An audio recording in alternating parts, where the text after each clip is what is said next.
Good noon. आज के lecture में हम लोग टेंजेंशियल और नॉर्मल वेलोसिटी और एक्सीलरेशन के बारे में डिस्कस करेंगे और ये टॉपिक भी ऑनर सेकेंड पार्ट के लिए बहुत इंपॉर्टेंट है। नीचे के क्लास में हम लोग रेडियल और ट्रांसवर्स वेलोसिटी और एक्सीलरेशन पिछले दो लेक्चर में हम लोगों ने कंप्लीट किया। ये इसमें टेंजेंशियल और नॉर्मल वेलोसिटी और एक्सीलरेशन क्या है इसके बारे में जानने के लिए सबसे पहले हम चलते हैं कि मान लेते कोई पाथ है, इस पर पार्टिकल का पोजीशन pxy है एट एनी टाइम t, ठीक है। तो वेलोसिटी का कंपोनेंट अलोंग द टेंजेंट ये हो गया और नॉर्मल इस पर जो परपेंडिकुलर होता है ये है नॉर्मल, ठीक है। ये क्या हो गया, this is velocity along this, ये हो जाएगा टेंजेंशियल और अलोंग द टेंजेंट नॉर्मल, ये नॉर्मल का है, ठीक है। तो जनरली यही एस्पेक्ट होता है। क्या चीज है कि suppose that let us suppose that pxy be the position of a particle, ठीक है, at any instant or time t, ठीक है, t in Cartesian coordinate. Cartesian coordinate का मतलब इसका कोऑर्डिनेट हो गया xy, ठीक है। Then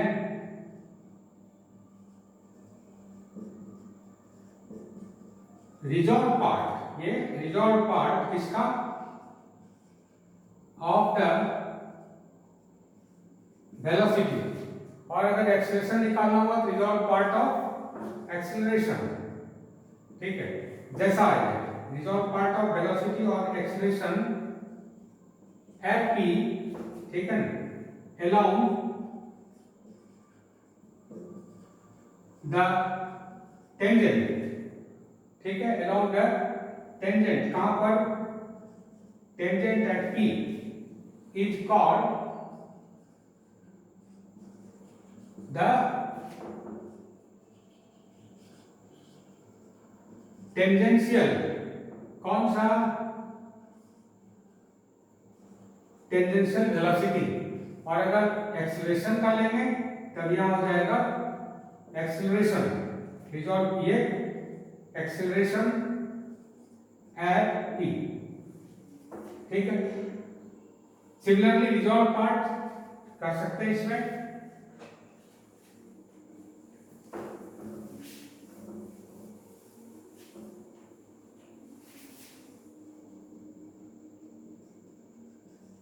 similarly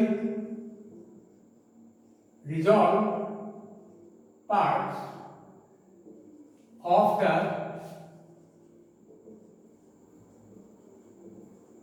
velocity or acceleration along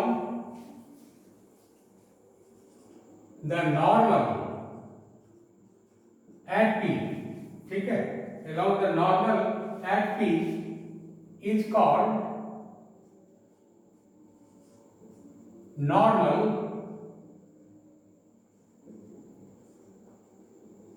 velocity, or in terms of acceleration it is known as acceleration, normal velocity and acceleration at p, ये चीज कहलाता है। तो अब ये चीज समझ जाना चाहिए कि जो टेंजेंशियल और नॉर्मल वेलोसिटी क्या होगा, it is resolve parts of the velocity in terms of velocity. Velocity इधर होगा टेंजेंशियल टेंजेंट की तरफ, और यदि वेलोसिटी नॉर्मल की तरफ नहीं रिजॉल्व पार्ट्स का तो नॉर्मल वेलोसिटी होगा।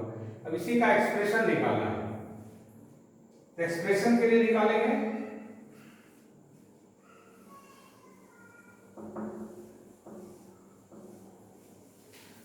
Now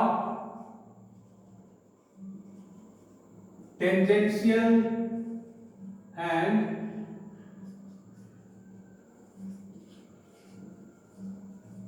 नॉर्मल वेलोसिटी, पहले हम लोग वेलोसिटी पर को डिस्कस करें। तो वेलोसिटी के लिए सपोज दैट उसी तरह से ले लें,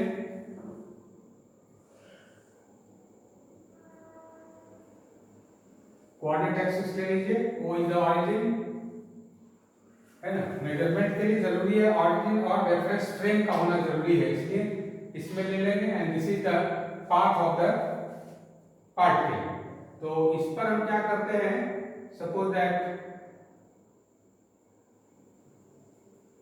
P be the position of a particle at any time and Q in time T plus delta T, ठीक है। इसको और बढ़ा लें,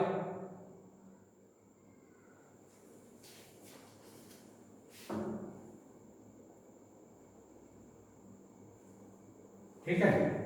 and suppose that it makes an angle psi with x axis, whereas this angle is psi plus delta psi, और ये point हम ले लें Q, ये पॉइंट हो गया P, इससे इस पर हम परपेंडिकुलर डाल दिए and name it M, QM, ठीक है ना।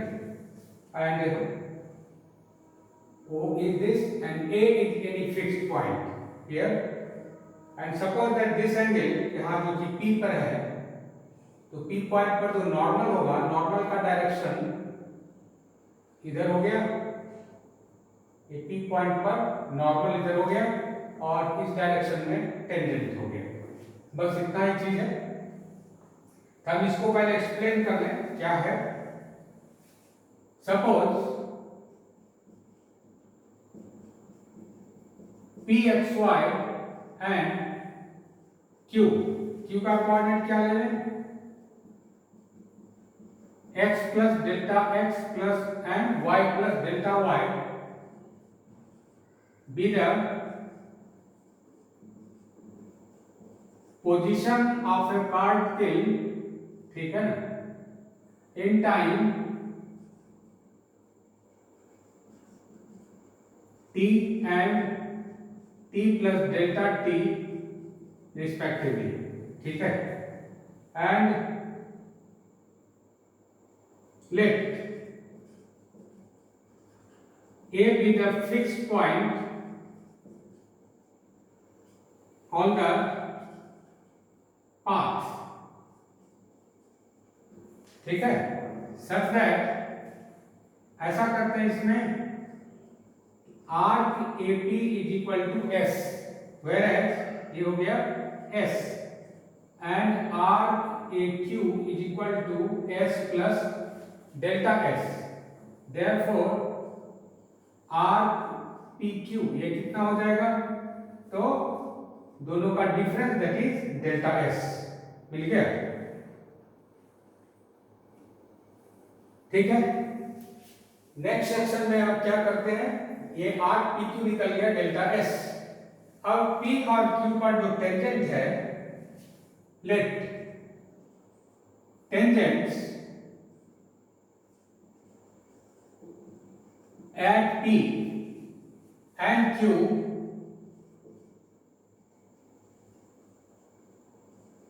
makes an angle psi and psi plus delta psi, ठीक है ना, with x axis in positive direction, ठीक है। ये बात क्लियर हो गया। QM परपेंडिकुलर डाल दिए टेंजेंट का, टेंजेंट को draw QM perpendicular to the direction of the tangent at P, ठीक है, इस पर परपेंडिकुलर हो गया। और एज्यूम करते हैं एंगल, अब यहां पर जो टेंजेंट है ये इसको मिला लेंगे तो ये हम बोलते हैं कॉर्ड PQ है ना, join PQ and suppose angle MPQ is equal to delta theta, ये मान लेते हैं, ठीक है, MPQ ये डेल्टा थीटा मान लिया। अब चलिए हम यहां तक मिला लेते हैं इसको।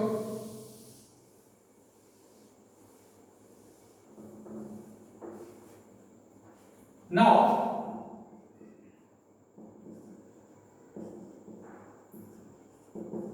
कंपोनेंट ऑफ वेलोसिटी, ये निकालना है, कंपोनेंट ऑफ वेलोसिटी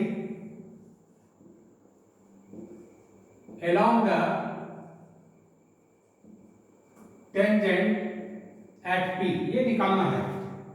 ये कितना हो जाएगा by definition, it is equal to limit, ठीक है, लिमिट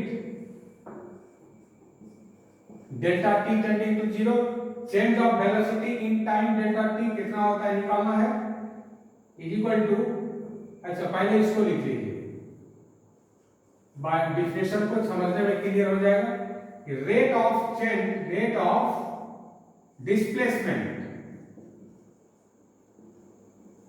ठीक है, rate of displacement along the tangent, tangent की तरफ टोटल डिस्प्लेसमेंट क्या चेंज है along the tangent at P, ये अब क्लियर हो गया। अब देखते हैं इधर कितना चेंज आया,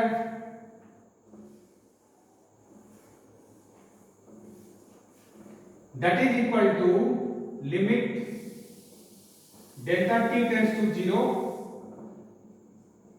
PM divided by delta t, यही ना चेंज हुआ डायरेक्शन, टेंजेंट के डायरेक्शन में, P से Q तक पार्टिकल आने में टोटल जो डिस्प्लेसमेंट हुआ पार्टिकल का along द टेंजेंट PM हो गया, तो PM divided by delta T, ये क्या है डेल्टा टी, और PM को क्या लिख सकते हैं देखिए तो, and this is equal to limit delta t tends to zero and PM is equal to इस ट्रायंगल से,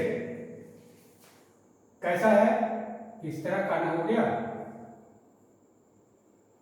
देखिए ये Q है, ये M है और ये P है, ये डेल्टा थीटा बन रहा है, छोटे ट्रायंगल में यही है, ठीक है।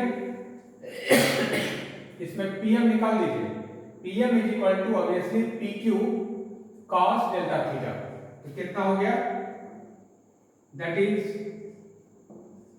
PQ cos delta theta divided by delta t, clear है।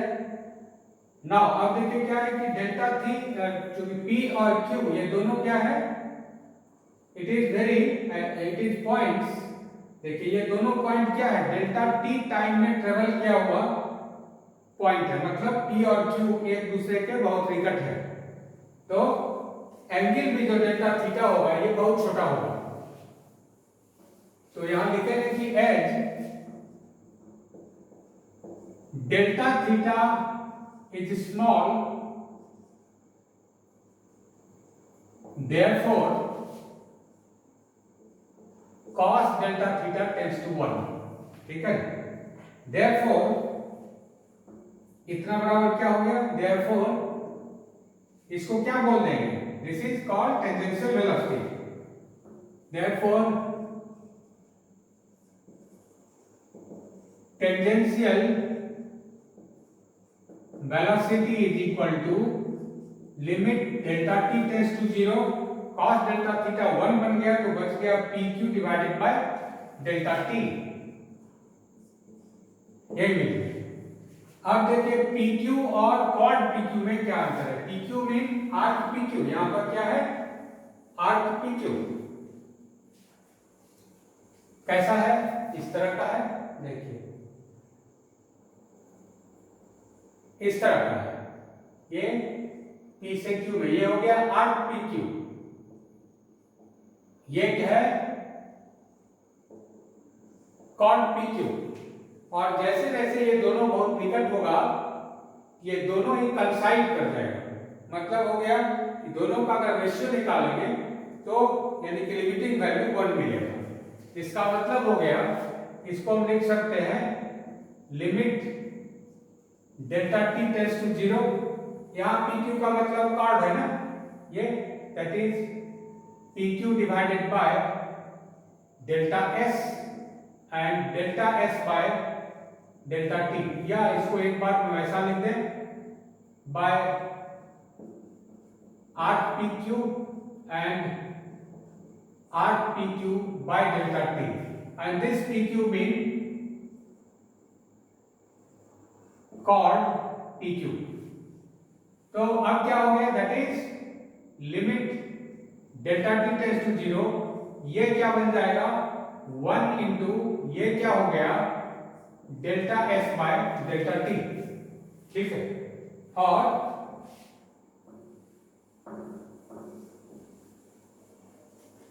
क्यों हो गया इतना, एज या ऐसे लिखिए कि when Q tending to P, that means arc PQ tends to chord PQ, ये दोनों होता है, इसलिए ये 1 हो जाएगा and this becomes ds by dt और s डॉट। ठीक है, तो ये कहलाता है टेंजेंशियल वेलोसिटी। अब दूसरे में निकाल दें नॉर्मल वेलोसिटी क्या होगा।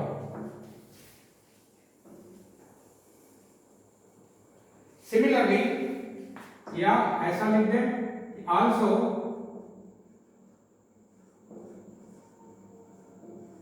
normal velocity along the normal, अब ये लिखना जरूरी नहीं है, केवल नॉर्मल वेलोसिटी लिखिए, इज इक्वल टू क्या मिल जाएगा रेट। इसको एक बार डिफाइन कर लें, क्या होता है रेट ऑफ डिस्प्लेसमेंट, है ना, किधर होना चाहिए rate of displacement along the, बताइए किधर होगा along the normal at P। ठीक है, नॉर्मल वेलोसिटी का मतलब हो गया rate of displacement along the normal at P। अब निकाल दीजिए क्या हो गया, तो नॉर्मल के तरफ फिगर में आप ध्यान दिए होंगे तो Q से M परपेंडिकुलर डाले हैं, so it will be equal to QM and therefore it is equal to limit delta t tending to 0 qm divided by delta t and limit delta t tending to 0, क्योंकि qm perpendicular length है so it will be pq sin delta theta। कितना हो गया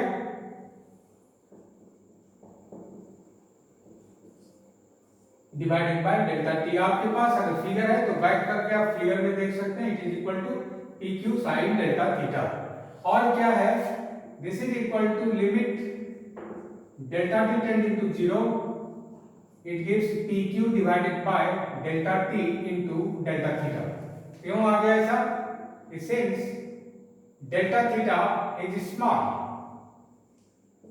implies that limit sin delta theta divided by delta theta is equal to 1 whenever delta theta tends to 0, and it means sin delta theta tends to delta theta, that is sin delta theta tends to delta theta। So we write in place of sin delta theta is equal to delta theta। अब देखते हैं क्या मिल गया ये, now it is equal to limit delta t tends to 0 pq। ठीक है ना, तो pq के लिए फिर से हम लेंगे ऐसे pq divided bye arc PQ by delta T delta theta by delta T into delta T. तो आप अब समझ सकते हैं क्या हो गया, इसके कारण ये पूरा जीरो मिल जाएगा, बाकी जो रहेगा and this will give zero. इसका मतलब क्या हो गया कि जो भी वेलोसिटी है केवल टेंजेंशियल वेलोसिटी है, नॉर्मल वेलोसिटी पार्टिकल को नहीं है, जीरो है। तो हम रिजल्ट लिख सकते हैं कि thus the component of velocity at any point along the, पहले नॉर्मल के लिए ले लें, along the normal is always zero। कोई दिक्कत है तो बोलिए, क्योंकि ये हमेशा से जीरो मिलेगा, ठीक है। तो मतलब हो गया कि वेलोसिटी पूरा पूरा टेंजेंशियल ही होगा, टेंजेंट की तरफ आएगा, किसी भी पार्टिकल का वेलोसिटी केवल टेंजेंट की तरफ होगा। दैट इज करके लिख सकते हैं। फाइनली क्या लिख सकते हैं कि the velocity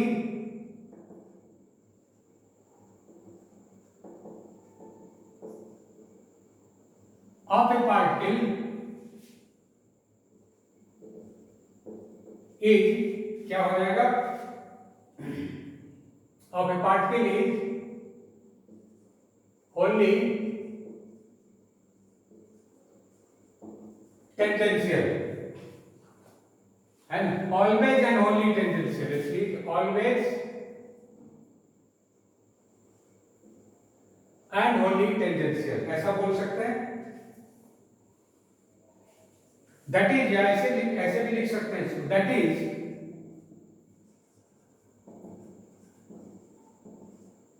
the velocity of a particle. अगर क्वेश्चन के फॉर्म में ऐसा आएगा, the velocity of a particle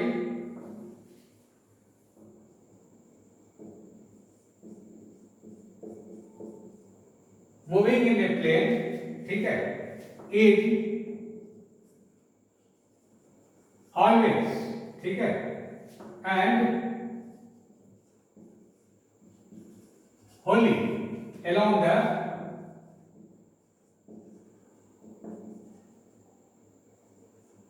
tangent। तो ये क्वेश्चन के रूप में भी आ जाता है ना। क्वेश्चन में क्या आ जाएगा, ये स्टेटमेंट दे देगा और यहां केवल कह देगा कि प्रूव दिस, ठीक है। तो ये बहुत इंपॉर्टेंट है। अब एक बात समझना है, एक्सेलरेशन में अब इस तरह का नहीं समझना है, क्योंकि नॉर्मल के तरफ क्योंकि वेलोसिटी जीरो है, तो ऐसा समझ में आएगा एक्सेलरेशन क्या होगा तभी जाएगा। तो एक्सेलरेशन क्या जीरो होगा?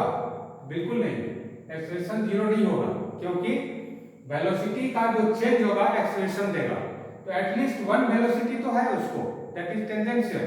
तो उस वेलोसिटी का नॉर्मल के तरफ कितना कंपोनेंट होगा, वही आपको नॉर्मल वेलोसिटी एक्सेलरेशन देगा।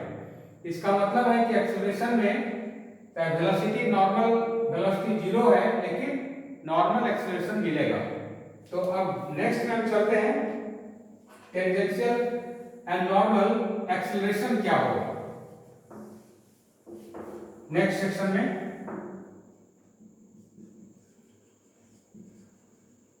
टेंजेंशियल एंड नॉर्मल एक्सेलरेशन बहुत इंपॉर्टेंट है। इसको समझने के लिए सबसे पहले हम ले लें एक कर्व पाथ जिस पर कि ट्रेवल कर रहा है, और इधर से हम ले लें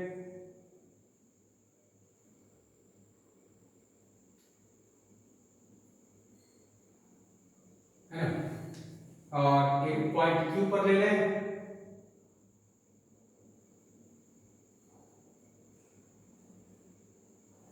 ठीक है। And let us take a fixed point, suppose that A, and this point is taken to be suppose that P, and this point is Q, ठीक है। और अब क्या देख रहे हैं हम लोग, ये वेलोसिटी इज, अभी तुरंत लिखे हैं, always and Holi along the tangent, and so suppose that in time t velocity v and after time t plus delta t the velocity is v plus delta v। ठीक है, और यहां हमने ने ऑरिजिन से होकर के y एक्सिस को, ये हो गया x एक्सिस, ठीक है ना, इधर क्या हो गया y axis, and suppose that at any time it makes an angle psi, tangent at p makes an angle psi, whereas at q it makes an angle psi plus delta psi।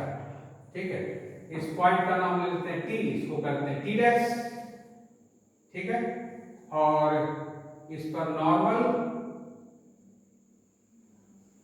ये हो गया normal का direction, नाम रख देते हैं PM, है ना, normal along the direction of PM। Clear, ये हो गया पॉइंट O। तो क्या करें, let us suppose that PXY and Q x plus delta x, y plus delta y be the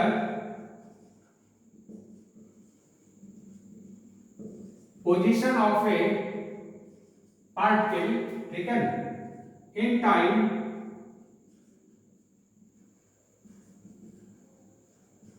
t and t plus delta t respectively। ठीक है, A be the fixed point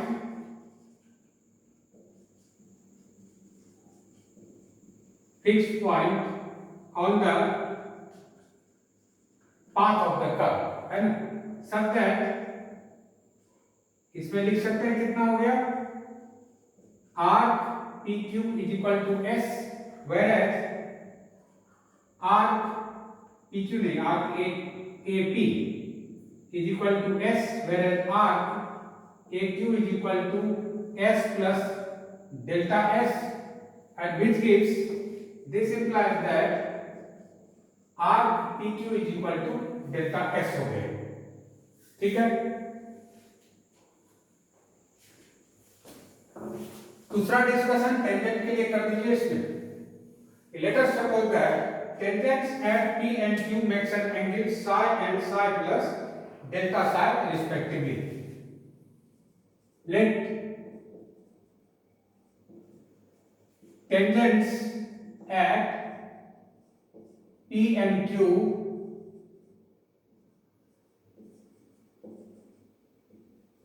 makes an angle psi and psi plus delta psi respectively। ठीक है, in positive direction, ये क्या है, direction in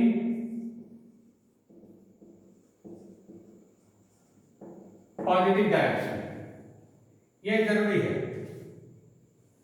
late velocity along the tangent at P and Q are V and V plus delta V respectively, ऐसा भी ले लेते हैं। ठीक है, let V with the velocity, ये किधर है, V with the velocity along tangent at P, या एक ही साथ ले लीजिए V and V plus delta V, दोनों एक साथ हो गया, be the velocities। ठीक है,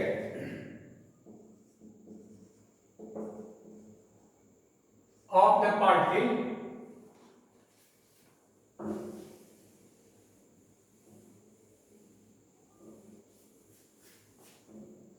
velocity of the particle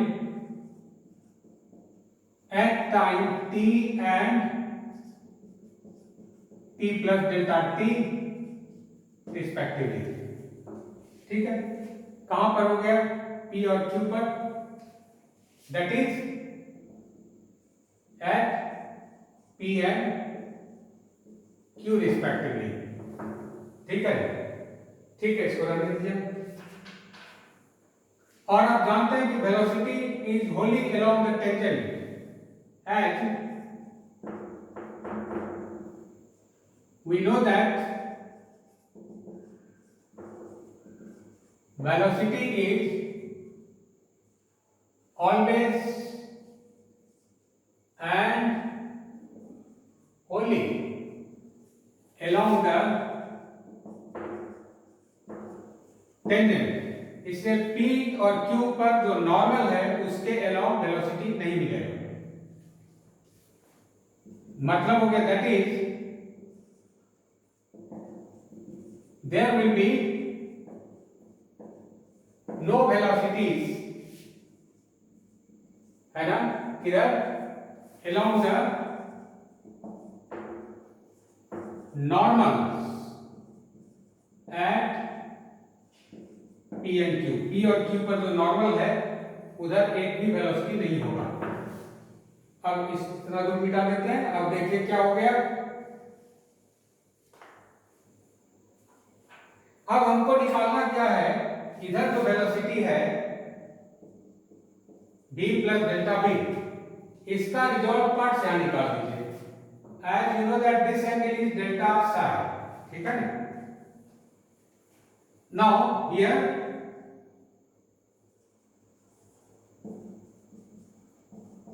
angle between the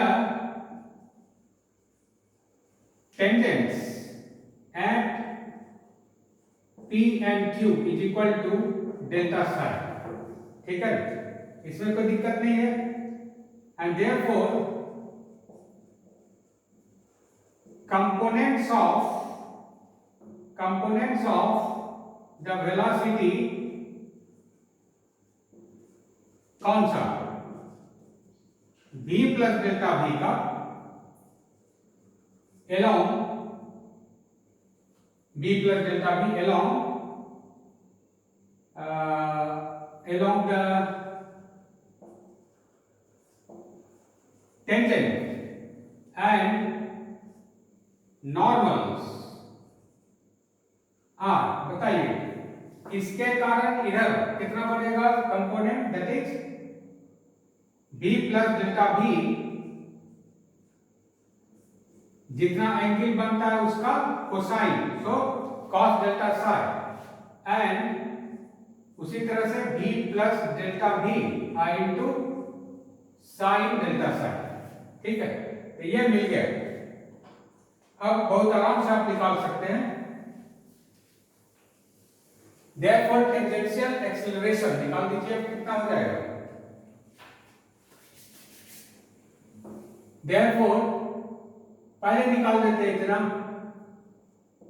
कि change of velocity along the tangent, tangent की तरफ टोटल चेंज कितना हुआ निकल जाएगा। Change of velocity along the tangent at P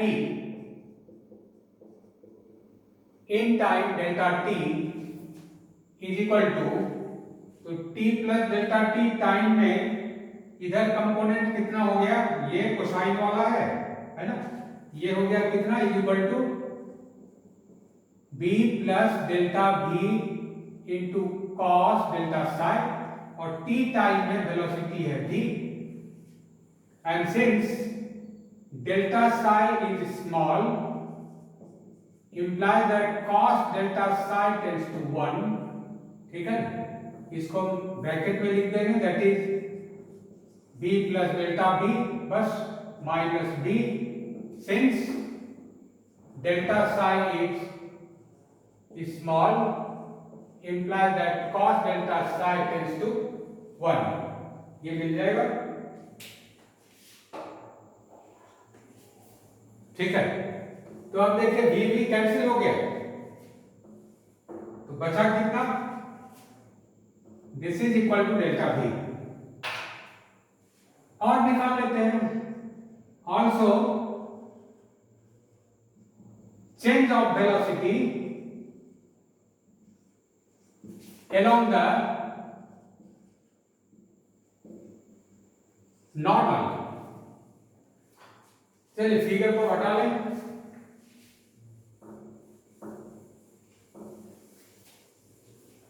normal के तरफ साइन के साथ आएंगे, b plus delta b sine delta sine along the normal at p in time delta t is equal to b plus delta b sin delta psi minus b, which gives b plus delta b into delta psi minus b, since sin delta psi tends to delta psi, previous में जैसे किए थे, as delta psi tends to 0। ठीक है, तो यहां अब जरा सा, या इसको ऐसा भी बोल सकते हैं कि as delta psi is small, therefore for the first approximation, तो एक साथ इसको और इसको हटा ले सकते हैं, तो रहने दीजिए उसको, कोई अंतर नहीं पड़ेगा। इस गिव कितना, देखिए v वही तो रह गया, ठीक है, देखिए कितना रहता है, तो वो पूरे रह गया, ठीक है, रहने दीजिए। तो कितना हो गया, दैट इज b प्लस, नहीं तो हटा दे सकते, is equal to b delta psi। कैसे लिख सकते हैं इतना, यहां लिख देंगे, नहीं तो थोड़ा कॉम्प्लेक्स आएगा, अगर इसको रखेंगे तो बनेगा, लेकिन थोड़ा कॉम्प्लेक्स होगा, यही बढ़ा लें, neglecting delta b delta psi which is a, ठीक है ना, which is a small quantity of degree कितना, डिग्री 2 डिग्री का स्मॉल क्वांटिटी है, इसलिए इसको हम हटा ले सकते हैं। ठीक है, तो ये मिल गया नंबर फर्स्ट, ये मिल गया नंबर सेकंड। तो अब समझ सकते हैं कि ये है along the tangent, so the tangential acceleration now can be calculated. Now tangential acceleration,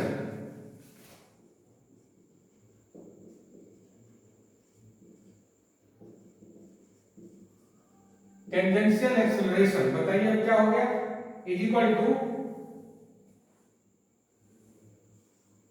limit delta t tending to 0, जितना चेंज आया था, that is delta v divided by delta t, and which gives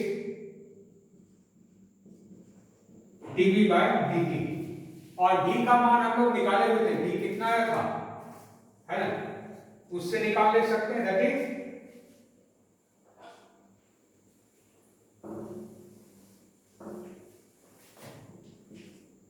d by dt of ds by dt, so it gives d2s by dt square। और बाद में फिर calculation कर सकते हैं इसको, that is it gives s double dot. Similarly एक part और बाकी रह गया है बस, है ना, क्या करेंगे, similarly normal acceleration is equal to limit delta t tends to 0, delta t time में कितना आया था, b delta psi divided by delta t, and which is given by b, या इसको ऐसे लिख सकते हैं, limit delta t tending to 0 b into delta psi by delta s and delta s by delta t, and you know that ये क्या हो गया, ds bye d psi is equal to rho होता है, इसको लिमिटिंग वैल्यू में आ गया b into d psi by ds and ds by dt, and you know that ds by dt is equal to psi, sorry, rho, radius of curvature, so it is equal to, YouTube पर ऐसे that is curvature के लिए एक lecture डाला हुआ है, उसमें आप देख सकते हैं इसको कि ds by d psi, अब वहां पर क्या होता है, radius of curvature denoted by rho, so it is equal to, और ये ds by dt is equal to b, ठीक है, तो b into 1 by rho into b, since b is equal to ds by dt and rho is equal to कितना हो गया, ds by D side, ठीक है। तब कितना आ गया, this is equal to b square by rho, ये निकल गया कौन सा, नॉर्मल एक्सेलरेशन, ठीक है। एक चीज समझ लेना चाहिए, ये नॉर्मल एक्सेलरेशन हुआ। नॉर्मल एक्सेलरेशन में लिख सकते हैं कि in the sense of Sai increasing, और टेंजेंशियल वेलोसिटी के लिए होगा in the sense of S increasing, ठीक है। तो ये मिल गया टेंजेंशियल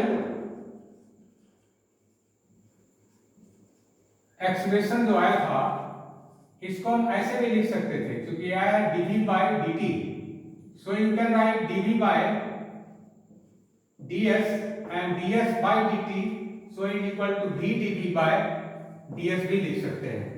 तो टेंजेंशियल एक्सप्रेशन कितना हो गया, and therefore tangential expression is equal to, first इसका मिल गया dv बाय dt, और it may be equal to d2s by dt square, और it may be equal to v dv by ds। तो हमको जहां जैसा जरूरत पड़ेगा इंडिपेंडेंट वेरिएबल का, उसके अनुसार से हम फार्मूला को लगा सकते हैं। और नॉर्मल एक्सेलरेशन हो गया v square by rho, where rho is the radius of, ये क्या है, rho is the radius of curvature, ठीक है। तो बस इतना ही चीज है। अब इसके आगे नेक्स्ट सेक्शन में, नेक्स्ट लेक्चर में हम लोग प्रॉब्लम डिस्कशन, कुछ प्रॉब्लम पर डिस्कस करेंगे। आज इतना ही, थैंक यू।